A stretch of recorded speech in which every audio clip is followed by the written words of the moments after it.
咁地中海飲食其實已經係一個好好嘅飲食方法，令到好多人個身體係好健康嘅，用呢種飲食方法。但係咧，今晚發現原來仲有一種嘅飲食咧，係只係地中海飲食嘅再多啲啲。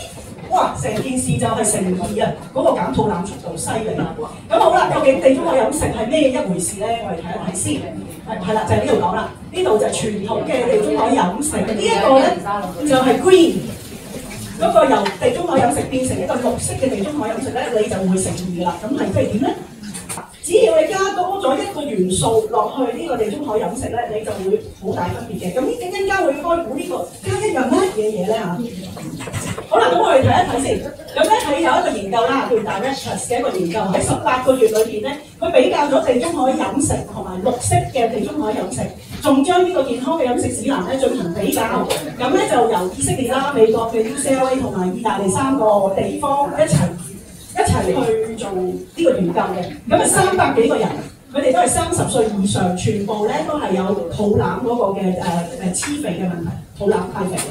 佢就將呢300幾個人咧，佢就分成3種人去做呢一個嘅研究。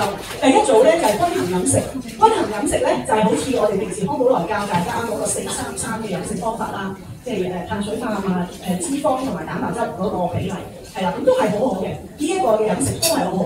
咁但係第2組咧就係地中海飲食，第3種咧就係綠色嘅地中海飲食。一班人當中咧，其實佢哋全部都係咁嘅。食好多蔬菜啊，即係一啲嘅蔬果類嘅嘢啦。咁唔食少碳水化合物嘅，唔會食太多。咁咧呢啲甜嘅飲料啊，嗰啲唔要噶啦。呢啲咁嘅即係唔好嘅油啊，嗰啲都唔食噶啦。咁同埋會有運動嘅。咁呢3組人同樣都係咁樣啊，同樣嘅。先講一講咧，大家都唔係好熟嘅地中海飲食究竟係點嘅咧？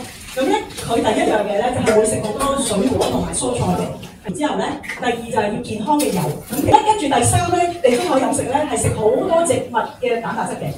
佢哋咧係來自白肉，咁佢哋嘅蛋白質，地中海飲食係好少嚟自紅肉嘅。咁佢哋會食海鮮啦，會食雞啦、雞啊、魚啊、海鮮啊、豆啊，嗰個蛋白質來源係咁嘅，先至係地中海飲食。如果你去牛扒咧，就唔係地中海飲食，即係佢哋都會食，但係就個比例細少嘅，主要都係咁樣嘅來源蛋白質。咁咧同埋食全穀物，唔會食嗰啲精緻澱粉嘅。全穀物嘅嘢，咁咧你會見到個比例咧，佢喺地中海飲食嘅咧，佢哋都係冇煮食。佢意思咧，佢係只係當呢個五穀嗰啲飯嗰類咧係一個配菜嚟嘅啫。咁你可以理解啦，個份量好少咯。佢唔會去到我哋平時中國人，即係一大碟係飯呢幾件嘢擠面嘅啫嘛，係咪先？咁佢地中海飲食就係嗰啲嘅主糧啊，米飯係佔好少嘅。咁呢個地中海飲食咧，佔嗰個嘅世界健康排名咧。原來佢已經係8年啦，係最佳嘅飲食方法啦。呢3組人咁咧健康飲食啦，佢都唔會食嗰啲垃圾食物嘅嚇，都係健康嘅。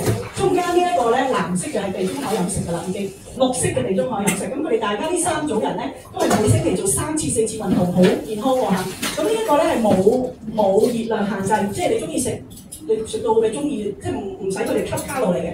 咁啊呢一組啊冇熱量限制，呢一個咧係有熱量限制，呢一個要食嗰個熱量缺口，即係咩意思咧？就係等於食我哋嘅基礎代謝率，即係你食基礎代謝率，咪係咪真係用到嗰個中間個缺口噶嘛？係咪？咁呢一班人咧，呢2班人咧就係要食基礎代謝率嘅啫，因為而家想佢哋減肥嘛，佢哋個肚腩大啊嘛。咁咧而家呢一個係嗰個肚腩嚟嘅，咁嗰啲脂肪咧，你個大肚腩咧，上次我講咗啦，係有分皮下脂肪同埋內臟脂肪啊。今晚呢一個咧就再仔細啲嘅，搞多一陣添。內臟脂肪你見到啦，就頭先呢一度黐住啲內臟裏邊嗰啲脂肪啦嚇。咁咧跟住皮下脂肪原來都有2浸嘅喎，皮下脂肪有分裏邊嗰浸咧就深層，外邊嗰浸咧就淺層。咁咧肯定大肚腩就係層層都咁多脂肪，係啦，層層都咁多脂肪。好啦，咁我哋而家睇一睇結果啦。哇，究竟呢3種嘅飲食影響我哋嗰幾浸嘅脂肪係點嘅咧？我哋先睇淺層皮下脂肪組織先。呢3種飲食大家一齊㗎啦嚇，一齊。咁啊當然呢一條數應該係渣啲嘅，因為佢冇限制佢卡路里啊嘛，冇限。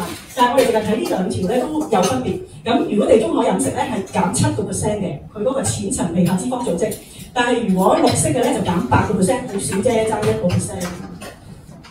下一個咧就深層皮下脂肪啦。哇，開始有啲分別喎嚇。咁啊4%同11%喎，裏邊內即係深層嗰陣啊。咁係咪好吸引喎，對我哋嘅腰圍、高血壓同埋胰島素抗阻係有唔同嘅分別，即係呢一個係特別勁啲嘅。我哋最緊張嘅內臟脂肪啊，內臟脂肪咧普通嘅地中海飲食係減6%，但係呢隻綠色嘅地中海飲食係減14.1%，哇，好大分別喎，真係，大家都係減嗰種咁多嘅卡路里。食嘢都係好接近，所有嘢都好接近，只係綠色嘅地中海飲食係多咗一隻嘢啫。咁呢隻係乜咧嚇？咁仲要呢一度咧，佢會令我哋嘅心血管健康同埋腰圍都好明顯會改善嘅。好啦，佢咧就講啦，就係多酚。有冇聽過呢一隻嘢啊？咁咧，康寶萊產品裏邊有冇邊隻產品有多酚咧？好啦，咁我哋睇一睇啦。佢話呢個多酚咧。多酚細胞培養動物和有限的人類研究表明，食用含有某些多酚或其相應補充劑嘅食物，會改變我哋嘅脂質脂肪嘅脂同埋能量嘅代謝，並可能促進體重減輕和防止體重增加。喺臨床咧同埋一啲嘅臨床嘅研究證明咗，食用含有兒茶素嘅綠茶同埋白茶，含有花青素嘅藍莓等水果，含有白藜蘆醇嘅紅葡提同埋葡萄酒。呢啲食物全部仲有薑黃素、薑黃呢啲香料都會帶來健康有咩益處？包含改善血糖和血脂，改善胰島素抗性、肥胖和肥。咁如果食咗加咗多酚，你講成件事嗰個肚腩嗰個脂肪減得快咁多，好吸引喎。咁咧呢一度啦，就係佢食幾多多酚先至得。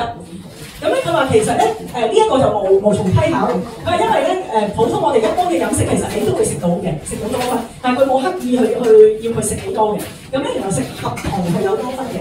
咁佢話地中海飲食呢一班人咧，佢哋就係每一日都食440 mg 嘅多酚同核桃。咁而呢一班地中海飲食綠色呢一紮咧，佢哋除咗有食核桃，佢哋有飲綠茶，仲有一隻好怪嘅嘢係咩咧？叫做浮萍啊！咁我覺得我哋好簡單啦，我哋就針對綠茶呢個實容易搞啦，係咪？咁佢話呢一班人咧嗰個成績咁好咧，因為佢哋嘅飲食裏邊咧，每一日有1240毫克嘅多酚，就係導致佢哋嗰個肚腩嗰啲脂肪減得咁快嘅原因咯。咁啊最高多酚嘅5樣嘢啦，咁啊莓果，第二就係綠茶咖啡，第三係黑朱古力，咁要有70% 以上黑先至計。初榨橄欖油、紅葡提同埋葡萄酒呢一啲咧，正更有效減肚腩嘅食物啦。呢一度膳食纖維，頭先都講啦，地中海飲食嘅人係食好多膳食纖維嘅。咁佢呢一度咧就show 咗出嚟，膳食纖維越用得多嘅人咧 ，BAT 就係內臟脂肪，內臟脂肪就越減得勁。咁第二咧就係紅肉，越食得少紅肉嘅人，內臟脂肪係減得越好嘅。越食得多嗰個核桃，又係內臟脂肪減得越好嘅，咁即係我諗都唔好離譜啦，我哋要計下卡路里啦。咁啊第四就係綠茶咯，綠茶又越飲得多，佢嗰個內臟脂肪會減得好。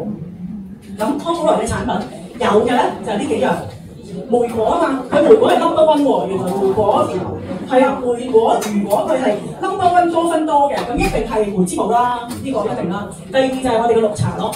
草本茶係啦，咁草本茶咧，其實我哋全部客人一嚟，我哋都係教你哋飲 NRG 先嘅，因為慎防大家身體好似腸胃唔好咧，你一早咁快飲嗰個NRG 咧，個胃頂唔順，會削胃。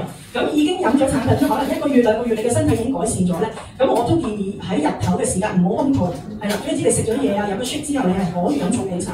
草本茶其實你飲多唔緊要，但係唔可以濃嘅啫，明唔明啊？你個胃平咯。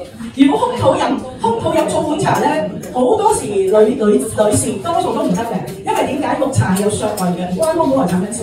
本身綠茶就係削胃，所以建議大家唔好空肚飲。咁你日頭飲咯。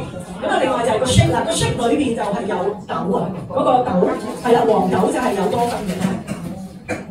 咁啊，纖維粉啦，纖維粉食咗又係會幫我哋減肚腩減得快啲咯。